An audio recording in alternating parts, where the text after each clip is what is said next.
അവൻ ചോദിച്ചു, സത്യമായും നീ എൻ്റെ മകൻ ഏസാവ് തന്നെയാണോ? അതേ എന്ന് അവൻ മറുപടി പറഞ്ഞു. ഇസഹാക്ക് പറഞ്ഞു, എൻ്റെ മകനെ, നിന്റെ നായാട്ടിറച്ചി കൊണ്ടുവരിക, അത് തിന്നിട്ട് ഞാൻ നിന്നെ അനുഗ്രഹിക്കട്ടെ.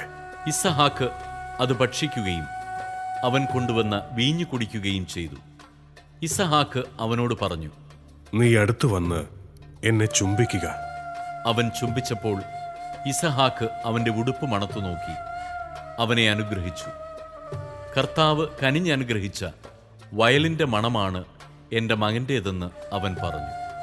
ആകാശത്തിന്റെ മഞ്ഞും ഭൂമിയുടെ ഫലപുഷ്ടിയും ദൈവം നിനക്ക് നൽകട്ടെ. ധാന്യവും വീഞ്ഞും സമൃദ്ധമാവട്ടെ. ജനതകൾ നിനക്ക് സേവ ചെയ്യട്ടെ.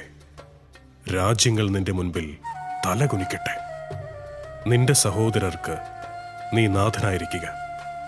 നിന്റെ അമ്മയുടെ പുത്രന്മാർ നിന്റെ മുൻപിൽ തലകുനിക്കട്ടെ. നിന്നെ ശപിക്കുന്നവൻ ശബ്ദനും അനുഗ്രഹിക്കുന്നവൻ അനുഗ്രഹീതനുമാകട്ടെ.